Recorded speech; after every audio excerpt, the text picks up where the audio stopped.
at the Newport Richey Recreation and Aquatic Center. This is The Breakdown, where Aaron, Zach, and Matt dive into different exercises and workout concepts to help you reach your fitness goals. This week on The Breakdown. Bench.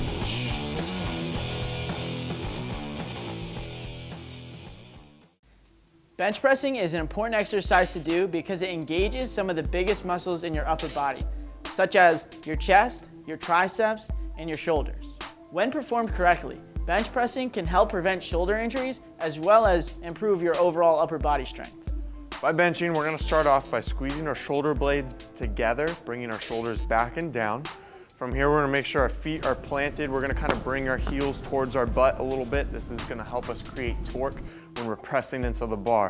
He's going to squeeze his glutes. He's going to go ahead and reach to the bar, making sure his hands are nice and even.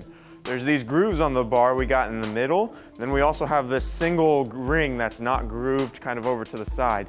He could use either of these to help find his grip. So right now he chose to be thumb distances away from this first knurling, which is a good neutral position. So then he's gonna use his spotter to help him lift up. They're in a 1, 2, 3. He's gonna make sure he stays nice and steady before he lowers. Now that he's steady, he's gonna lower the bar to the bottom of his chest, getting a slight pause and pressing up. He's gonna do a few more reps as I'm talking here. He's keeping his elbows at about a 45-degree angle. This is allowing him to be in a strong pressing position. Okay? If we have our elbows come up, that's when it starts to get into less efficient pressing position. He's driving through his feet. He's pressing his feet into the floor as he presses up. At the top of the bench, he's gonna take a deep breath in, bracing his core. Then he's gonna lower the bar, holding his breath a little bit. And then once he's ready to press up, he's gonna let out a little bit of air as he presses up through the whole lift. So deep breath, pressing out. When he's done, his spotter helps bring him all the way to the rack and then racks it down. We see 3 common flaws when bench pressing. The first one is when your elbows are raising. This puts your elbows parallel to your shoulders, which puts your shoulders in a really bad pressing position. This can cause injury, which we definitely don't want to see. The best way to avoid this is just make sure you keep your elbows tucked in like Aaron mentioned earlier. The second common flaw we see when bench pressing is called the chest bounce. Now, when I did weightlifting in high school, I saw this all the time at weightlifting meets and it would get them disqualified.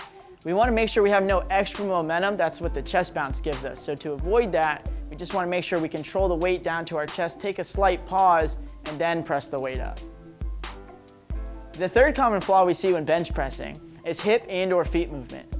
When we keep our feet planted into the ground, it gives us more power to drive through the floor and to the bar. This helps us lift better. And to maintain your hips to the bench, you want to keep a tight core. This is the most efficient way to lift, and it also is going to help prevent injury. If you ever do a high school weightlifting meet or even a sanctioned powerlifting meet, moving your hips or your feet would be considered a no rep. The best way to make sure you don't do that is just make sure you're staying locked in position. Sometimes you see people with a dramatic arch in their back while they're bench pressing. Usually powerlifters do this to gain torque and lower their range of motion. But for your everyday bench pressing, you don't necessarily need the arch. You just want to make sure you're targeting that full range of motion and bringing the bar down to the bottom of your chest. One thing you want to keep in mind when bench pressing is going through the full range of motion. Something we often see is somebody will bring the bar down about halfway and then press it back up before touching their chest. You just want to get your body used to going through the full range of motion so you can get as strong as possible. To make things interesting, there are different ways that you can vary your bench press. So you can start by shifting where you grab the bar, so your width, you can be close or a little bit wider to work the chest and triceps a little bit differently. You can also go on to an incline or a decline bench, again, kind of working different parts of your chest. The incline will work more of the upper chest, while decline will work a little bit more of the lower chest. And then to throw in a little bit more stability work, you can try either of those with dumbbells. A few safety tips to keep in mind is that we want to make sure we have clips on the bar when we're benching, and it's always good to have a spotter. Thanks for watching this episode of The Breakdown. We'll see you on the next one. If you have any other movements you'd like us to break down, leave a comment down below.